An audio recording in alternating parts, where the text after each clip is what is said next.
हाँ, सो बाइमोलिक्यूलर nucleophilic substitution reaction के बाद unimolecular nucleophilic substitution reaction. Again इसमें भी ऐसा ही क्वेश्चन पूछा जा सकता है कि इसका नाम ऐसा क्यों है, unimolecular nucleophilic substitution reaction. Nucleophile attack कर रहा है, सब्स्टिट्यूट कर रहा है, ये तो हमें पता ही है, लेकिन यूनि क्यों आया और वहां पे बाई क्यों आया? क्योंकि वो केमिकल रिएक्शन का रेट दो लोगों के कॉन्सेंट्रेशन के ऊपर डिपेंड था। एक कॉन्सेंट्रेशन ऑफ द रिएक्टेंट और दूसरा कॉन्सेंट्रेशन ऑफ द न्यूक्लियोफाइल, दोनों के ऊपर डिपेंड है। यहाँ पर एक ही के ऊपर डिपेंड है। किसके? एक के ऊपर, रिएक्टेंट के ऊपर। ओके, ऐसा तो होगा नहीं कि रिएक्शन का रेट रिएक्टेंट के ऊपर ही डिपेंड ना हो, तो एक तो होगा ही, और वो एक कौन है? रिएक्टेंट के। रिएक्टेंट इन द सेंस हम जो क्या बोल रहे हैं, सबस्ट्रेट, तो सबस्ट्रेट के कॉन्सेंट्रेशन के ऊपर डिपेंडेंट है, दैट्स व्हाई इसका नाम ऐसा है। सिंपल है, अभी तो जो हम समझे उसके जैसा ही है, लेकिन जैसे SN2 रिएक्शन एक ही स्टेज में हो रही थी, लेकिन यहाँ पर SN1 रिएक्शन दो स्टेज में होगी, इसलिए मैं बोला था। देखो वहां पे SN2 है लेकिन स्टेज कितना है? एक ही है। यहाँ पर SN1 है लेकिन स्टेज कितना है? दो। तो ये दो स्टेज कहां से आए? दो स्टेज अलग से आ रहे हैं। कैसे आ रहे हैं अभी बताता हूं। देखो सबसे पहले हमें क्या करना है, हमें एक पर्टिकुलर प्रोटिक सॉल्वेंट में हमारा सबस्ट्रेट को डालना है। प्रोटिक सॉल्वेंट मतलब जिसमें प्रोटॉन हो। प्रोटॉन मतलब वो प्रोटॉन नहीं, H प्लस को प्रोटॉन बोलते हैं ना हम, ओके वो प्रोटॉन। अच्छा चलो, so SN1 reaction are generally carried out in polar protic solvent. तो याद रखना, what are polar protic solvent? जिसमें प्रोटॉन हो। नेम बताओ, तो पानी है, एसिटिक एसिड है, अल्कोहल है, ये लोग हैं। ओके याद रखना, एक मार्क्स में पूछा जा सकता है। प्रोटिक सॉल्वेंट के तौर पे SN1 रिएक्शन में हम क्या क्या लेते हैं? तो हम लेते हैं water, alcohol and acetic acid. इसमें से हमें क्या मिलेगा? हमें मिलेगा H+, ओके प्रोटॉन। अच्छा, the reaction between the tertiary butyl bromide. Tertiary मतलब जहां पे हमारा Br जुड़ा हुआ है वो दूसरे तीन से, तो टर्शरी ब्यूटाइल ब्रोमाइड कहाँ है? ये रहा। ऐसे लिखेंगे तो कैसे मजा आएगी? तो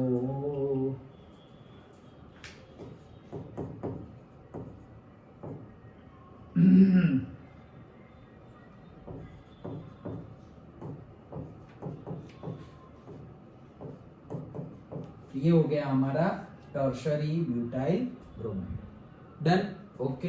अच्छा, फिर ये न्यूक्लियोफाइल की रिएक्शन हम करवाओ। अब क्या होगा? तो अब अगेन जो ऊपर हो रहा था वो तो यहाँ होगा, लेकिन यहाँ पर थोड़ा बीच में एक स्टेज है, मतलब ये एक्चुअल में इंटरमीडिएट है। एक्चुअल में वो क्या था? ट्रांजिशन में था। मतलब तुम्हें मिलेगा नहीं ऐसा कोई कि हाँ 5 वैलेंसी हो गई, यहाँ पे बॉन्ड बन रहा है, यहाँ पे बॉन्ड टूट रहा है, वैसा कुछ मिलने वाला नहीं है। वो तो हो क्या रहा है वो शो कर रहे थे, ट्रांजिशन स्टेज। ये तो तुम्हें मिला अलग से, मतलब इसके आगे रिएक्शन नहीं करोगे तो यहीं पे रुक जाएंगे। ये अलग से मिल गया, ये है इंटरमीडिएट। ये क्या मिला? ये जो कुछ नहीं, ये जो है उसमें क्या हो रहा है, ये भाई साहब अलग हो जा रहा है। ये जो है, नहीं यार ये थोड़ी है, ये तो डायरेक्टली अल्कोहल बना दिया। ये डायरेक्ट नहीं होता, रुको, हाँ आगे नीचे है। यहाँ पे क्या होता है? ये अलग हो जाता है, ये अलग हो गया। ये कौन? Br, मतलब ये दो जो इलेक्ट्रॉन थे, ये दो जो इलेक्ट्रॉन थे, दोनों के दोनों किसने ले लिए? Br ने ले लिए। दोनों के दोनों Br ने ले लिए। एक तो उसका ही था, अपना ही पैसा उसने ले लिया तो हमें कोई प्रॉब्लम नहीं, लेकिन अपना पैसा लेके गया तो मार खाना पड़ेगा। तो वो कितना हो गया? माइनस हो गया, तो वो हो जाएगा Br माइनस। अभी वो माइनस हो गया तो ये भाई साहब को अभी कम हो गया ना, उसने चैरिटी की, तो ये क्या हो जाएगा? प्लस H H H, और ये हो गया प्लस। इसको बोलते हैं, ये अलग हो गया है, बस खत्म। ये अलग और ये अलग, ओके। बॉन्ड टूट गया। बॉन्ड कैसे टूट गया? ये प्रोटिक सॉल्वेंट में डाला ना, इसलिए बॉन्ड टूट गया। नहीं डालते तो नहीं टूटता, ओके। प्रोटिक सॉल्वेंट में डाला, प्रोटिक सॉल्वेंट में डाला मतलब क्या? ये तुम्हारा प्रोटिक सॉल्वेंट H2O, और दूसरा कोई भी अल्कोहल ले लो, CH3OH, या एसिटिक एसिड ले लो, CH3COOH। ये जो लेना है लो, तुम्हें मिलेगा क्या यहाँ से? H+। प्रोटिक सॉल्वेंट मतलब प्रोटॉन मिलेगा, H+ मिलेगा। ये H+ इसके साथ भाग गया HBr, तो ये बॉन्ड तोड़ने में हेल्प किसने की? ये प्रोटिक सॉल्वेंट ने। तो ये जो बॉन्ड है तो इसको बोला अरे तू मेरे साथ आ जा, बॉन्ड तो अपन तोड़ देंगे, तुझे जितनी एनर्जी चाहिए बॉन्ड तोड़ने के लिए मैं दे दूंगा। ओके, तो ये H की हेल्प से कार्बन और ब्रोमीन का बॉन्ड टूट गया, वो लोग इकट्ठा हो गए, HBr बन गया, बाहर निकल गए, ये भाई साहब अकेले हो गए। ये है इंटरमीडिएट और इसको बोलते हैं कार्बोकैटायन। प्लस है तो कैटायन, कैट पॉजिटिव होती है, हमने याद रखा था ना। ओके, तो कार्बोकैटायन, तो ये कार्बोकैटायन मिल गया। ये है हमारा इंटरमीडिएट। अब जो कर रहे थे वही, इसकी रिएक्शन करवाओ न्यूक्लियोफाइल के साथ, डायरेक्टली अटैच, खत्म, जो करना था वो हो गया। OH अटैक, OH आ गया तो डायरेक्टली ये माइनस और ये प्लस न्यूट्रल हो जाएगा और हमें वापस वही चीज मिल जाएगी, अल्कोहल। ये मिल जाएगा हमें कहां से, ये OH यहाँ आ जाएगा। लेकिन जैसे पहले बताया था, ओके, OH यहाँ आया तो उसका जो स्पेशल अरेंजमेंट है इंपॉर्टेंट है। तो एक्चुअल में होगा क्या, OH यहाँ पे आ गया तो क्या मिलेगा फिर, तो ये जो तुम्हारा कार्बन था, ये कार्बन के साथ ये HH जुड़े हुए हो तो HHH रहेंगे, और HHH ना जुड़े हुए हो और CH3 वैसे जुड़े हुए हो तो CH3 रहेगा। उसमें क्या है, यहाँ पे CH3 रहेगा, CH3 ऐसा रहेगा। तो ये कार्बोकैटायन बना, और कार्बोकैटायन के बाद वो तो एक बॉन्ड तो खाली था, प्लस है मतलब बॉन्ड खाली है उसके पास, OH आया और जुड़ गया, खत्म। तो दो स्टेज हो गए। पहले स्टेज में हमारे रिएक्टेंट में से बनता है कार्बोकैटायन, और दूसरे स्टेज में ये क्यों बना, ये इसलिए बना क्योंकि हमने रिएक्टेंट को डाल दिया प्रोटिक सॉल्वेंट में। प्रोटिक सॉल्वेंट क्या है, पानी, दूसरा अल्कोहल, तीसरा एसिटिक एसिड। अच्छा, इसमें डाल दिया तो ये प्रोटिक सॉल्वेंट प्रोटॉन रिलीज करेंगे, ये प्रोटॉन हेल्प करेगा हैलोजन को कार्बन से दूर होने में। ओके, कार्बन से दूर हो गया हैलोजन और वो खुद लेके चला गया, कौन, हमारा प्रोटॉन, मतलब हमारा H, वो लेके चला गया। तो कार्बन अकेला हो गया, उसका इलेक्ट्रॉन लेके चला गया, मतलब ये क्या हो गया, कार्बोकैटायन। अब ये कार्बोकैटायन अकेला है, न्यूक्लियोफाइल आएगा, अटैक करेगा और डायरेक्टली बॉन्ड बना देगा। तो बना क्या, अल्कोहल। वही तो हम कर रहे हैं, SN1 में भी वही किया, हेलो एल्केन में से अल्कोहल बनाया, SN2 में भी वही करेंगे, हेलो एल्केन में से अल्कोहल बनाया। लेकिन वहां पे हमने प्रोटिक सॉल्वेंट डाला नहीं था, यहाँ पे हमने प्रोटिक सॉल्वेंट डाला है, इसलिए वहां पे कार्बोकैटायन बनता नहीं था, यहाँ पे कार्बोकैटायन बनेगा। इसलिए वहां पर इंटरमीडिएट नहीं था, इसलिए यहाँ पर इंटरमीडिएट है। इसलिए वहां पर सिंगल स्टेज में रिएक्शन खत्म हो जा रही थी, यहाँ पे 2 स्टेज में रिएक्शन खत्म हो रही है। पहला स्टेज मेकिंग ऑफ कार्बोकैटायन, दूसरा stage making of alcohol. Done. Okay, वहां पर 2 लोगों के लिए, वहां पर 2 सब्सटेंस के ऊपर रेट डिपेंड करता था कि concentration of substrate and concentration of दूसरा क्या, न्यूक्लियोफाइल, दोनों के ऊपर डिपेंड करता था। लेकिन यहां पर only and only concentration of substrate के ऊपर ही डिपेंड करेगा। मतलब कि यहां पर जो मैंने तुम्हें यहां पे बताया, ओके, ये जो मैंने तुम्हें बताया, कहाँ गया है, सही लिखा है ना सब कुछ, हाँ सही लिखा है। तो ये जो मैंने तुम्हें बताया कि ये OH यहाँ पे आने वाला है, लेकिन मान लो कि मेरे पास OH है 1 करोड़ OH है मेरे पास, 1 करोड़ OH है, लेकिन मेरा यहाँ पर कार्बोकैटायन जो है वो सिर्फ 1 मोल ही है। तो 1 करोड़ का क्या करूंगा मैं, कोई मतलब नहीं, एक ही के ऊपर डिपेंडेंट है। किसके ऊपर, सिर्फ और सिर्फ हमारे सबस्ट्रेट के ऊपर। बट वहां पे वैसा नहीं है, क्यों, क्योंकि वहां पर तो वो डायरेक्ट अटैक करता था, यहाँ पर तो OH बाद में अटैक करता है सेकेंड स्टेज में। तो फर्स्ट स्टेज में कार्बोकैटायन बना, वो उतने ही बनने चाहिए कार्बोकैटायन जितने हमारे पास OH माइनस मतलब कि न्यूक्लियोफाइल अवेलेबल हो। अगर न्यूक्लियोफाइल ज्यादा है लेकिन कार्बोकैटायन कम है तो बात बनेगी नहीं। अंडरस्टूड, पक्का? चलो आगे बढ़ते हैं। तो ये बनेगा, अभी उसी को अभी जैसे हमने डिस्कस किया वैसे ही आगे बताया है। It occurs in 2 step. Step 1, the polarized CBr, polarized मतलब ये जो पोलैरिटी है, partial negative charge, partial positive charge, bond undergo slow cleavage मतलब बॉन्ड का टूटना, क्लीवेज मतलब क्या, बॉन्ड का टूटने को बोलते हैं क्लीवेज। तो slow cleavage to produce a carbocation, तो कार्बोकैटायन बनेगा, एंड अ ब्रोमाइड आयन बनेगा। फिर वो प्रोटॉन ब्रोमाइड आयन को ले लेगा और कार्बोकैटायन को न्यूक्लियोफाइल अटैक कर देगा। ओके, ये पहला stage. The carbocation thus formed is then attacked by the nucleophile in the step 2 to complete the substitution reaction. वही चीज ये है स्टेप 1, यहाँ पे लिखना पड़ेगा, प्रोटिक सॉल्वेंट में डाल दिया हमने इसको, तो होगा क्या, Br अलग और कार्बोकैटायन बन गया, तो ये C है ये क्या है C, ये कार्बोकैटायन बन गया और ये Br ब्रोमाइड आयन अलग से हो गया। और ये जो इंटरमीडिएट बना वो इंटरमीडिएट को न्यूक्लियोफाइल ने अटैक किया और हमारा बन गया ये C, तो यहाँ पे था CCH3 3 बार, CCH3 3 बार और ये OH। डन, समझ में आ रहा है पक्का? चलो तो हाँ, और क्या बता रहे हैं, step 1 is the slowest and reversible. हाँ ये बात भी इंपॉर्टेंट है, देखो स्टेप 1 जो है वो स्लो है, slowest, and again reversible. Reversible मतलब ये इंटरमीडिएट में से वापस हेलो एल्केन बन जाएगा। जो स्टेप 1 है ये कहाँ गया, ये वाला कार्बोकैटायन कहाँ है रे, ये रहा, ये स्टेप 1। ये जो प्रोसेस है देखो, ये दोनों साइड एरो दिखाया गया है, मतलब ये क्या है, रिवर्सिबल। रिवर्सिबल क्यों है, रिवर्सिबल इसलिए है क्योंकि ये भाई साहब अनस्टेबल है, ये जो कार्बोकैटायन है वो अनस्टेबल है। अनस्टेबल क्या करने की ट्राई करेगा, स्टेबल बनने की ट्राई करेगा, तो वो वापस ऐसे ही बन के जो था वो ही आ जाएगा, प्रोटिक सॉल्वेंट वापस प्रोटिक सॉल्वेंट ही रहेगा। ओके, तो ये भाई साहब क्या है, मतलब इंटरमीडिएट जो हमारा कार्बोकैटायन बना वो अनस्टेबल है, और ये फर्स्ट स्टेप जो है वो रिवर्सिबल है। फर्स्ट स्टेप क्या है, रिवर्सिबल है। अच्छा तो आगे आगे क्या करें, देखो अभी बताते हैं। जैसे वहां पे हमने समझा था कि रिएक्टिविटी किसकी ज्यादा होगी, तो हमने समझा प्राइमरी की रिएक्टिविटी सबसे ज्यादा, फिर सेकेंडरी की और सबसे कम टर्शियरी की। वही कंसेप्ट यहाँ समझेंगे अब। ओके चलो, step 1 is the slowest and reversible. It involves the C-Br bond breaking, for which the energy is obtained through the solvation of halide ion with the proton of the protic solvent. Yes, since the rate of the reaction depends upon the slowest step. Rate तो slowest step के ऊपर ही depend होता है, याद है ना, वहां पे हमने क्लास 11 में भी डिस्कस किया था। रेट जो होता है वो स्लोएस्ट स्टेप, जैसे कि वो एग्जांपल याद रखो, क्या कौन सी रेस बोलते हैं उसे,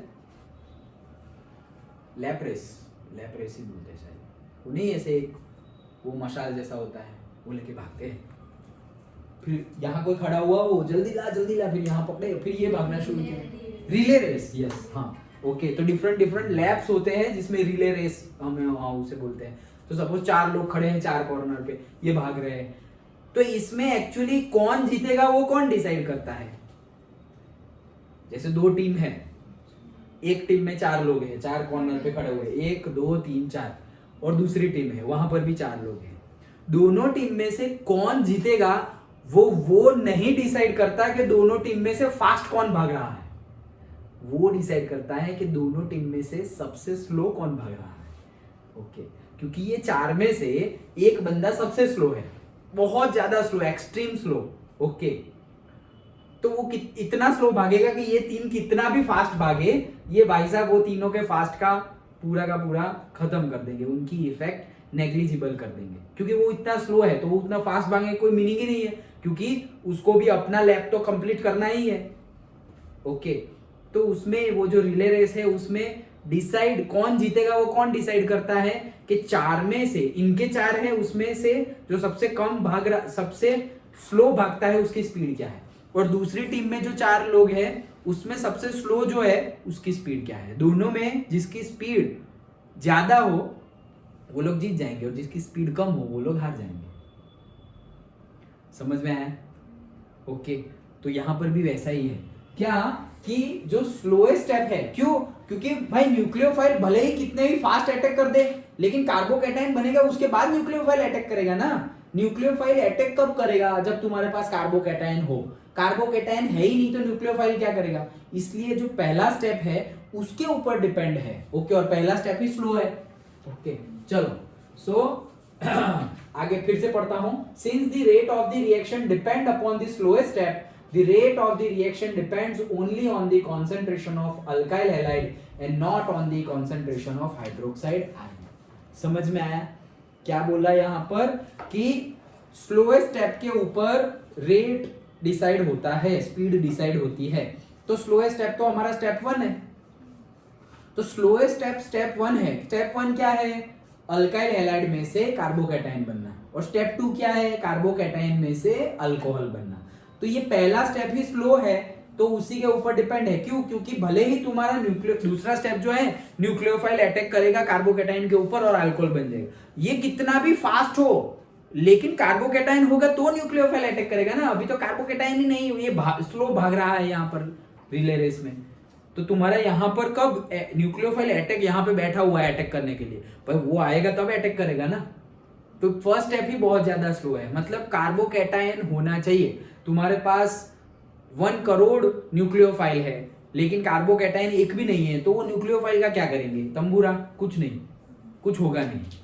अंडरस्टूड? ओके। तो कहने का मीनिंग है कि ये जो न्यूक्लियोफाइल है उसकी इफेक्ट भी कब हमें पता चलेगी? जब ये स्टेप 1 कंप्लीट हो जाए। और स्टेप 1 मतलब कार्बोकैटायन कंप्लीट हो जाए। तो कार्बोकैटायन कितने मिलेंगे भाई? जितने तुमने सबस्ट्रेट लिए हुए हैं उतने मिलेंगे। तो एक्चुअली फिर किसके कॉन्सेंट्रेशन के ऊपर रेट डिपेंड हो गया?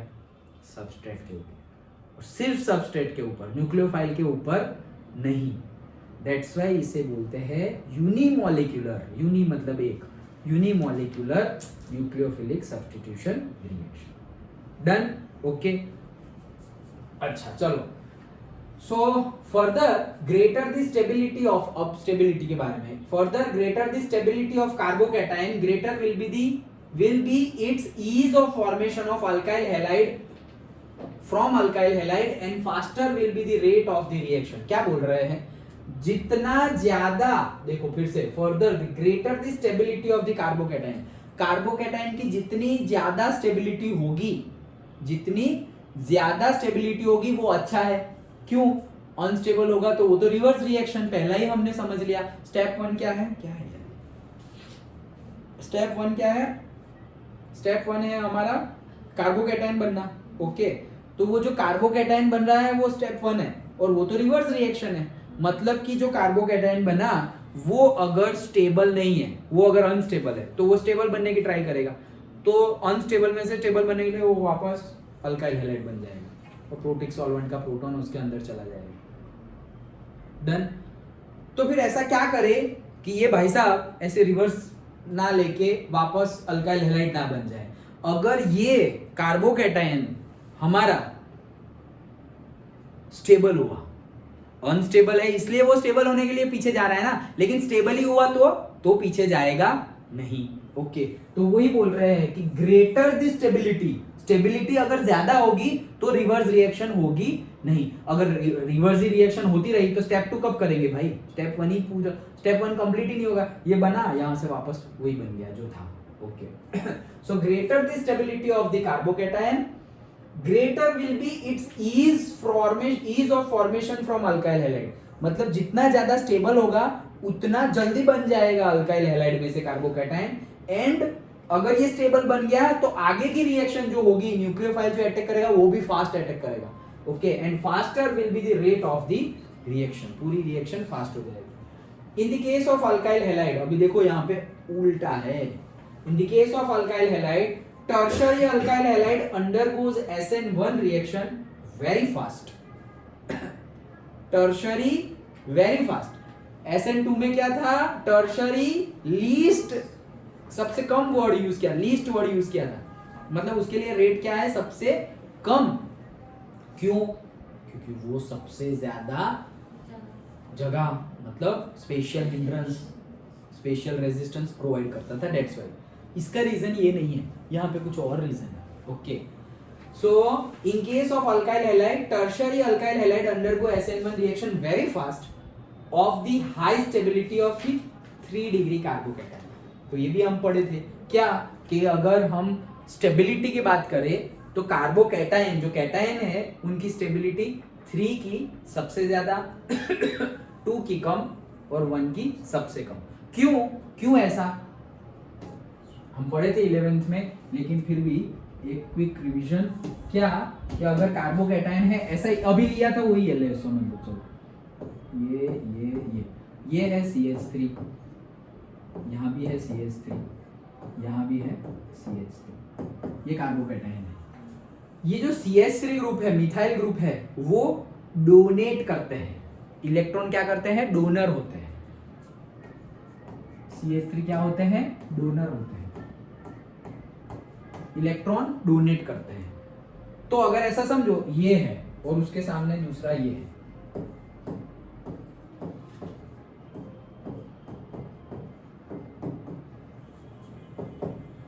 ये है और वो है, क्या फर्क है? यहाँ पे H है, वहां पे CH3 है। तो CH3 इलेक्ट्रॉन डोनेट करते हैं, हाइड्रोजन इलेक्ट्रॉन डोनेट नहीं करता। तो किसका ज्यादा कार्बोकैटायन है? कार्बोकैटायन मतलब पॉजिटिव चार्ज, किसका पॉजिटिव चार्ज ज्यादा होगा? वहां का या यहाँ का? बताओ। पॉजिटिव चार्ज, दोनों पॉजिटिव चार्ज है, लेकिन अगर हमें मैग्नीट्यूड से बताना हो कि भाई ये 10 है और वो 20 है, या ये 20 है वो 10 है, तो किसका पॉजिटिव चार्ज, किसका कैटायन, कार्बोकैटायन, किसका कैटायन ज्यादा होगा? इसका या उसका? इसका या उसका? कैसे पता करेंगे? वो लिखा है उसके ऊपर, CH3 इलेक्ट्रॉन डोनेट करता है, हाइड्रोजन इलेक्ट्रॉन डोनेट नहीं करता। उसका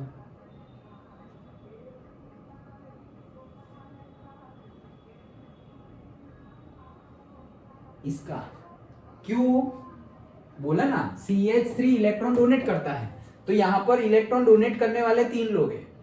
तो मान लो यहां पर पहले से है 10 और 3 एक एक इलेक्ट्रॉन डोनेट कर रहा है, तो इसने एक इलेक्ट्रॉन डोनेट किया, इसने भी एक इलेक्ट्रॉन डोनेट किया, इसने भी एक इलेक्ट्रॉन डोनेट किया, तो कितने हो गए? 7, क्योंकि प्लस माइनस होगा ना, इलेक्ट्रॉन डोनेट मतलब प्लस का माइनस हो जाएगा एक। ओके, तो यहाँ पे 7 हो गए। अभी इसके पास 10 है, इसने एक इलेक्ट्रॉन डोनेट किया, 9 हो गए, इसने एक इलेक्ट्रॉन डोनेट किया, 8 हो गए, इसने इलेक्ट्रॉन डोनेट किया नहीं, तो ये क्या? 8। ये कार्बोकैटायन ज्यादा स्टेबल है, ज्यादा कैटायनिक है, ज्यादा पॉजिटिव चार्ज वाला है। क्यों? क्योंकि इसमें इलेक्ट्रॉन डोनेट करने वाले जो पार्टिकल्स होते हैं और जो सब्सटेंस होते हैं वो कम है, उसमें ज्यादा है। उसकी भी कंपैरिजन अगर हम फिर से एक और कर दे, सी, हाँ 1 मिनट, हाँ बोलो। सर उसमें अगर इलेक्ट्रॉन डोनेट करेगा तो ओवरऑल चार्ज उसका पॉजिटिव ज्यादा नहीं होगा, क्योंकि इलेक्ट्रॉन डोनेट हो गया तो फिर वही पॉजिटिव होगा। नहीं, लेकिन कार्बोकैटायन ये इलेक्ट्रॉन डोनेट कर रहा है, लेकिन इलेक्ट्रॉन डोनेट किसको कर रहा है? इसी को कर रहा है। मतलब तुम्हारे इसमें से इलेक्ट्रॉन कहीं पे बाहर नहीं जा रहा है। इलेक्ट्रॉन तो तुम्हारे जितने हैं उतने यहीं पे रह रहे हैं, इतने में ही रह रहे हैं। जैसे कि ये घर है, ये पापा मतलब एक भाई दूसरे भाई को दे रहा है, लेकिन घर के घर में ही दे रहा है, घर के बाहर नहीं दे रहा है कहीं पे। मतलब अगर इलेक्ट्रॉन तुम यहां से कहीं पे बाहर दे दो तो इलेक्ट्रॉन बाहर चला गया और यहां पर पॉजिटिवली चार्ज क्रिएट हो गया, वो तुमने उस हिसाब से सोचा। Okay, that is also one way of thinking. लेकिन वो इलेक्ट्रॉन यहीं पे रह रहा है, यहां से बाहर नहीं। वहां से बाहर जाता तो हम सोचते कि यार घर में तो एक कम हो गया, मतलब एक पॉजिटिव हो गया, इसने भी एक दे दिया तो एक पॉजिटिव और हो गया, इसने भी एक दे दिया तो एक पॉजिटिव और हो गया। लेकिन ये सब बाहर नहीं जा रहा है, अंदर ही है पूरा का पूरा। लेकिन ये कार्बन के पास जा रहा है जहां पर एक्स्ट्रा पॉजिटिव चार्ज है, वहां जा रहा है। रहे तो उतने जितने इलेक्ट्रॉन यहाँ पे थे उतने ही रह रहे हैं, लेकिन ये इलेक्ट्रॉन दे रहा है इसको, ये भी इलेक्ट्रॉन दे रहा है इसको, ये भी इलेक्ट्रॉन दे रहा है इसको। तो ये जो कार्बन है, ये पर्टिकुलर दिस कार्बन, उसका पॉजिटिव चार्ज कम हो रहा है। डन? ओके, उस हिसाब से ये जो है वो ज्यादा कार्बोकैटायनिक हो जाएगा। और उसके कंपैरिजन में ये यहां पर तो एक ही डोनेट करने वाला है। ओके, तो यहां तो 10 का हो गया 9, एक डोनेट किया तो 10 का हो गया 9, 2 डोनेट करते तो 8, और तीनों 3 डोनेट करते तो 7।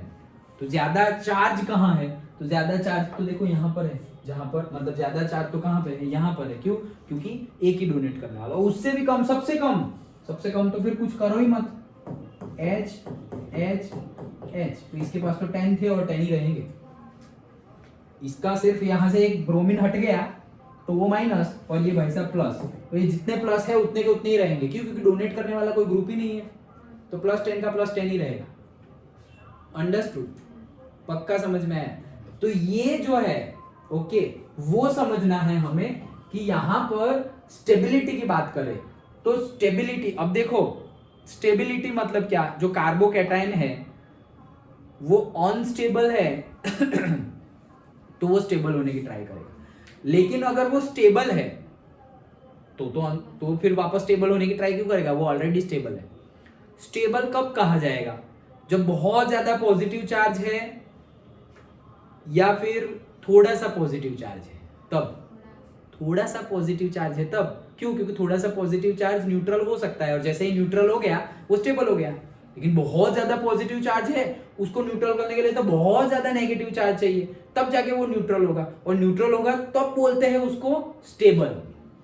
तो थोड़ा सा ही पॉजिटिव चार्ज हो, मतलब यहाँ पर 9 है, यहाँ पर 7 है, यहाँ पर 8 है, ओके, और वो कहाँ गया, यहाँ पर 10 है, तो थोड़ा सा पॉजिटिव चार्ज कहाँ पे है, यहाँ पे 8 है, 9 है, 10 है, और यहाँ पे 7 है, ये तो ये ज्यादा स्टेबल है।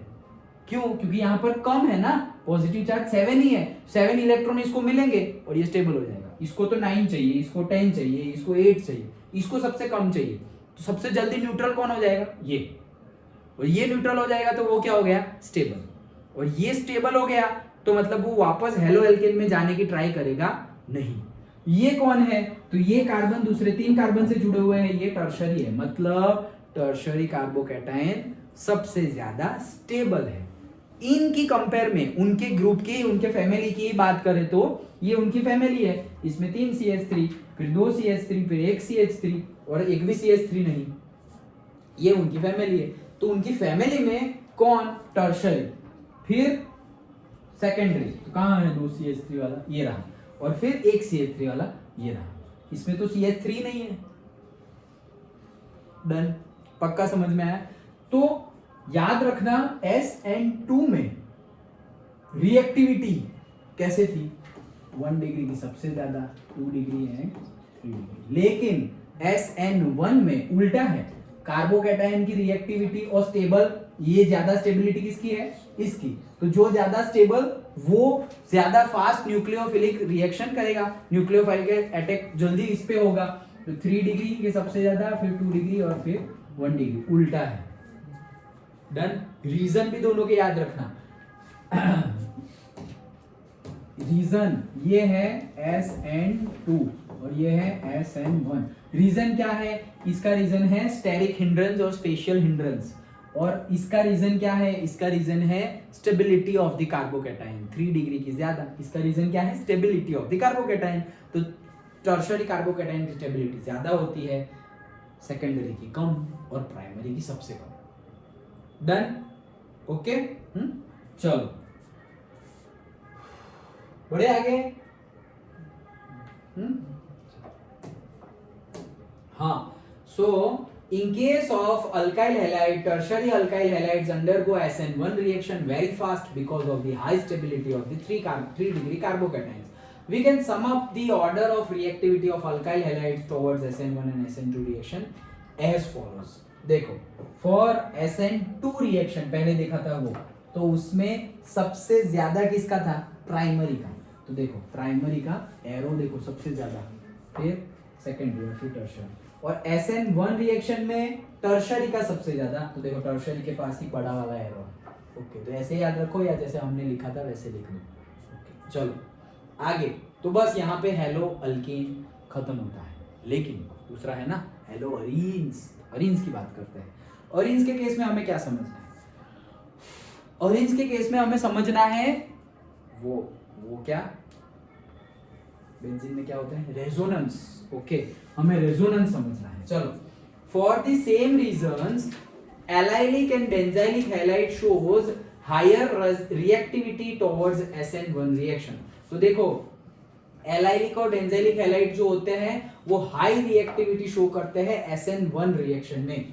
The carbocation thus formed gets stabilized through the resonance। तो वहां पे स्टेबिलाईज कैसे होते हैं, यहाँ पर तो 3 डिग्री 2 डिग्री 1 डिग्री वैसे स्टेबिलिटी थी, लेकिन यहाँ पर स्टेबिलिटी किसकी वजह से हो रही है, रेजोनेंस की वजह से। रेजोनेंस की वजह से स्टेबिलिटी होती है, तो हमें पता ही है, हमने डिस्कस किया ही था कि रेजोनेंस है, बॉन्ड तोड़ना भी डिफिकल्ट हो जाएगा, क्योंकि जहां बॉन्ड तोड़ेंगे डबल बॉन्ड आ गया तो नहीं तोड़ सकते, फिर वापस बॉन्ड दूर चला गया, अभी तोड़ने के गए और वापस डबल बॉन्ड आ जाएगा, तो कंटिन्यूअसली रेजोनेंस हो रहा है। तो रेजोनेंस हो तो स्टेबिलिटी होती है। रेजोनेंस हमें पता ही है, फिर भी थोड़ा बहुत समझ लेते हैं जो गिवन है उसको। देखो ये क्या है हमारा, ये है हमारा CH2 कार्बन के 4 बॉन्ड 1 2 3 और ये 4, कार्बन के 4 बॉन्ड तो 2 और 3 और चौथा बाकी ये प्लस है इसलिए, और ये कार्बन के 4 तो ये 2 और ये 2, ये हो गया।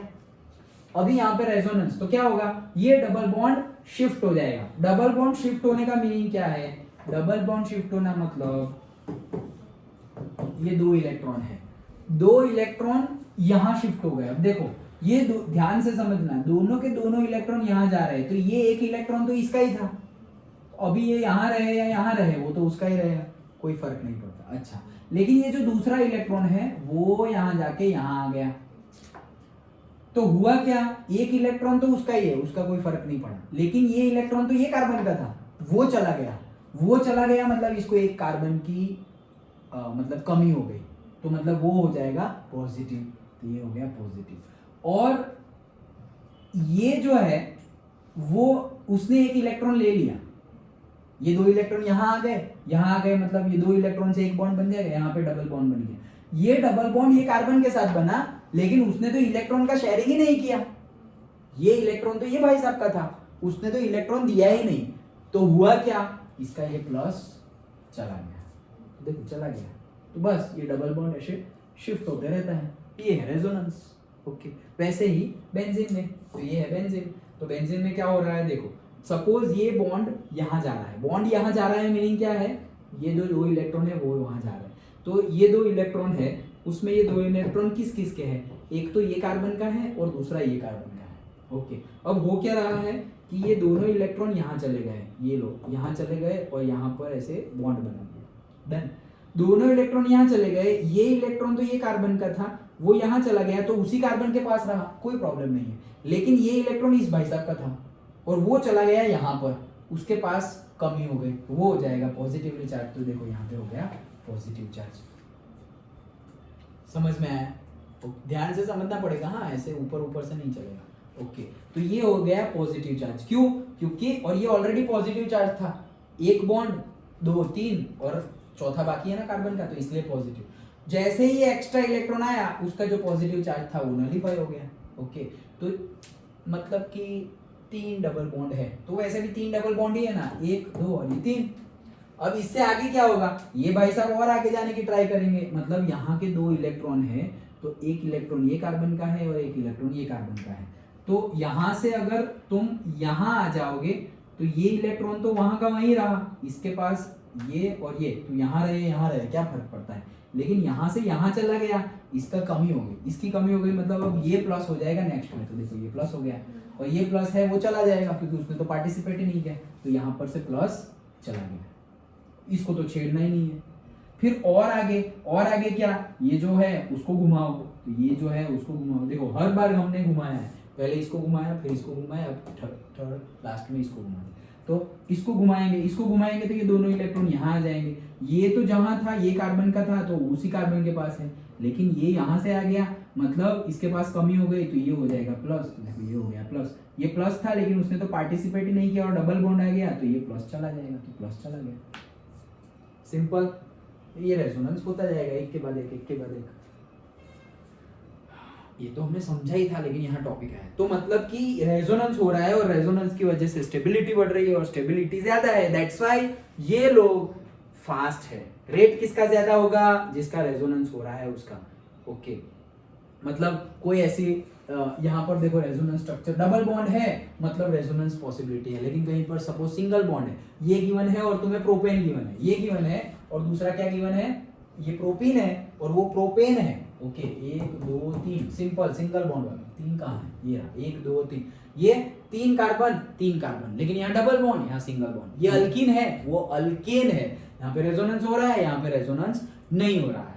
ज्यादा स्टेबल कौन फास्ट SN1 रिएक्शन देगा, ये भाई साहब ऐसे क्वेश्चन पूछेंगे कि भाई प्रोपीन गिवन है, बताओ कि SN1 रिएक्शन कौन फास्ट करेगा, तो ये करेगा, क्यों, रेजोनेंस की वजह से। अंडरस्टूड, समझ में आया, पक्का। तो यहाँ पर हमारा SN1 और एक बात, ओके, और एक एडिशनल बात बंद कर दिया, अच्छा यहाँ पे लिखा हुआ है और एक एडिशनल बात कि RX बॉन्ड है हमारे पास, मतलब अल्काइल हैलाइड है। ओके, तो अल्काइल मतलब R और हैलाइड मतलब X, तो अल्काइल हैलाइड है, तो ये जो X है वो कौन सा है, वो तो हैलोजन में से कोई भी हो सकता है, फ्लोरीन, क्लोरीन, ब्रोमीन, आयोडीन। तो उसमें अगर अलग अलग ज्वाइन हुए हैं, किसी में आयोडीन, किसी में ब्रोमीन, किसी में फ्लोरीन, किसी में क्लोरीन, उनकी रिएक्टिविटी क्या है, तो उनकी रिएक्टिविटी क्या है, जिसकी साइज सबसे ज्यादा वो सबसे ज्यादा रिएक्टिव। तो साइज सबसे ज्यादा किसकी है? आयोडीन की। तो उसकी रिएक्टिविटी सबसे ज्यादा, फिर ब्रोमीन की, फिर क्लोरीन की, और सबसे लास्ट में फ्लोरीन की। समझ में आया? अभी यहाँ ये तो एक सेंटेंस में बोल दिया, लेकिन उसको घुमा फिरा के पूछेंगे, और घुमा फिरा के पूछा तो जैसे कि CH3I, CH3Br, CH3F, ये F है यार, और CH3 क्या रहेगा? Cl। ये 4 है, ठीक है? CH3I, CH3Br, CH3F और CH3Cl। निर्भय बताओ इसमें से सबसे ज्यादा बॉइलिंग पॉइंट किसका होगा? CH3I का। बाकी सही है क्या आंसर? सही है। क्यों? मॉलिक्यूलर मास CH3I का ज्यादा होगा। Yes, okay. तो बॉइलिंग पॉइंट तो उसका ज्यादा होगा। अच्छा बताओ कि अगर SN1 रिएक्शन हो रही है ये 4 की, तो किसकी फास्ट होगी? सबकी होगी, लेकिन फास्ट किसकी होगी? रेट किसका ज्यादा होगा? वही आंसर, CH3I का। क्यों? उसकी साइज ज्यादा होगी। अभी ये पढ़ा ना हमने, RI, RBr, RCl, RF। Done.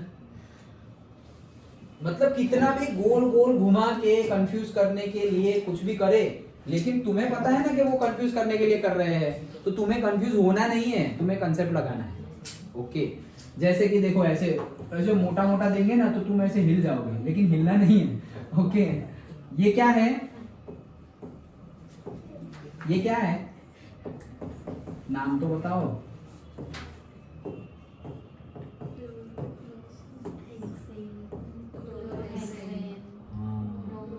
सिर्फ हेक्सेन? हाँ, साइक्लोहेक्सेन। साइक्लो वर्ड तो यूज करो। ऐसे दे दिया बना के। ओके, अब फिर बोले कि भाई बॉइलिंग पॉइंट किसका ज्यादा होगा? किसका ज्यादा होगा? हाँ, आयोडीन वाले का। Yes, okay. Chemical reactivity SN1 reaction भी इसकी फास्ट होगी, लाइक। बट फिर हम सोचेंगे यार ऐसा तो कभी आया ही नहीं है, ऐसा वो कंसेप्ट लगाने पड़ेंगे ना हमें। इसी को बोलते हैं कंसेप्ट लगाना। अभी तुम कोई भी सपोज कंसेप्ट के बेस पे MCQ सॉल्व करने जाओ कॉम्पिटिटिव एग्जाम में, तो कंसेप्ट है ये, फिर एक ही कंसेप्ट के ऊपर 10 क्वेश्चन, वो 10 क्वेश्चन ऐसे ऐसे बना के दे देंगे। तुम्हें प्रैक्टिस उसी की करनी है कि तो पहले तो पता चलना चाहिए कि कंसेप्ट कौन सा लगा है।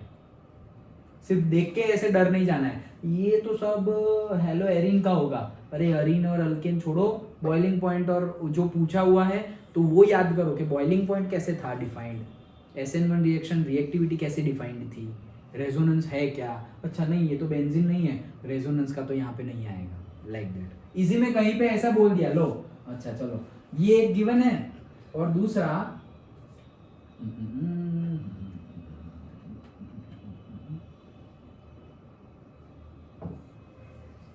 ये है, बस इतना ही बोला ज्यादा है। अब किसका फास्ट होगा?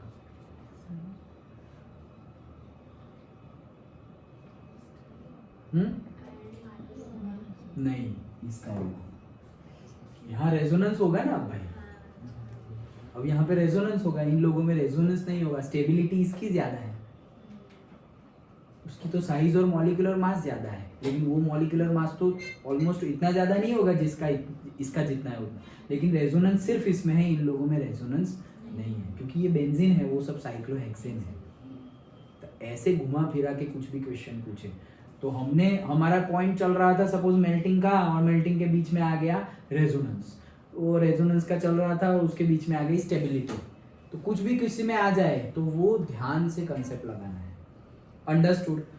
तो ये खत्म होता है हमारा पहला न्यूक्लियोफिलिक सब्स्टिट्यूशन रिएक्शन। ओके, अभी आगे का जो लिखा हुआ है वो भी हम समझते हैं, इसी के अंदर है। ओके, न्यूक्लियोफिलिक सब्स्टिट्यूशन रिएक्शन के अंदर ये जो हम डिस्कस अभी किए ना, स्पेशल रिएक्शन इंपॉर्टेंट है। तो वो कैसे इंपॉर्टेंट है वो सब चीजें बहुत बड़ा है यार, वो सब चीजें हमें समझनी है, लेकिन मोटा मोटा यहाँ पर SN1 एंड SN2 कंप्लीट होता है। तो अगर इतना हमने पढ़ने के बाद अगर मैं तुम्हें पूछूं कि differentiate between SN1 and SN2 reaction, okay, तो चलो आंसर करो, कितने आंसर करेंगे? डिफरेंशिएट करना है, रुको पहले बताओ, लास्ट बेंच से शुरू करो। Differentiate between SN1 and SN2 reaction, point बोलो चलो। निर्भय अंदर क्या देख रहे हो अभी?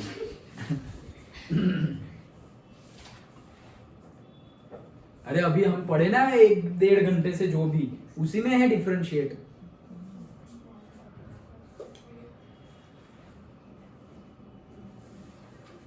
ओम, हिमांशु, क्या हुआ?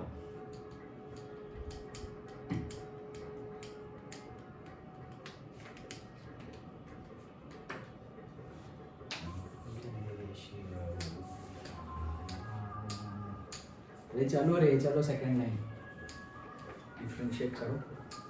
So in SN2 एक ही पॉइंट है, हाँ। In SN2 reaction, the rate of reaction increases as we go from first degree to third degree. And in SN1 reaction, the rate decreases as we go from first degree to third degree. नहीं, the rate increases as we go from third degree to first degree. In SN1 reaction. SN1 में क्या होगा? Third से 1 जाएगा तो बढ़ेगा। मतलब सबसे ज्यादा 1 का होगा? नहीं, थर्ड का होगा। तो हाँ, बढ़ेगा बोला? बोला? जाएगा तो घटेगा। घटेगा। ज़्यादा थर्ड का होगा। ज्यादा थर्ड का होगा, ओके। SN1 में और SN2 में फर्स्ट का ज्यादा होगा। फर्स्ट थर्ड का, का लेस। हाँ करेक्ट, ओके।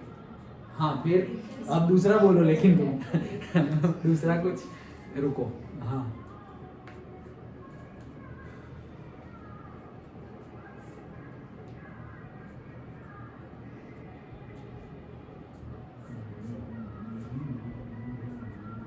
अरे चलो, कितनी देर? अच्छा बोलो टीशा। SN1 सबस्ट्रेट पे डिपेंड करता है, SN2 सबस्ट्रेट के फाइल की कॉन्सेंट्रेशन पे डिपेंड करता है, यस। उनका नाम ऐसा क्यों है? That is the difference, okay.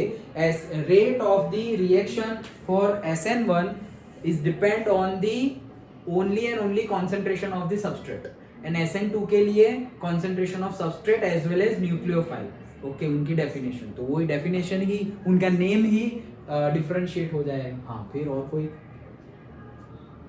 Flow of the reaction, उसमें SN2 में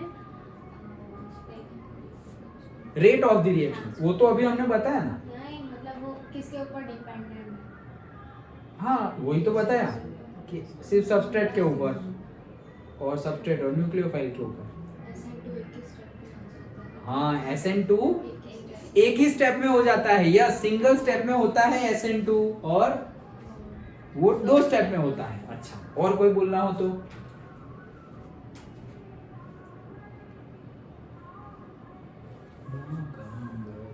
इंटरमीडिएट स्टेज में था। करेक्ट, SN2 में नहीं होता, वेरी गुड। SN2 में कोई इंटरमीडिएट बनता नहीं है, और SN1 में इंटरमीडिएट बनता है। फिर डिफरेंशिएट करना हो और बहुत, तो डालो जो भी आए वो, जैसे कि प्रोटिक सॉल्वेंट कहाँ यूज होते हैं और कहाँ नहीं होते, ओके, वो भी डाल सकते हैं, वो भी लिख सकते हैं ना। We don't use protic solvent, कहाँ यूज करते हैं? SN1 में। क्या है उनके नाम? Water, alcohol, acetic acid, yes, okay. हाँ तो यही सब चीज़ें हैं, ओके।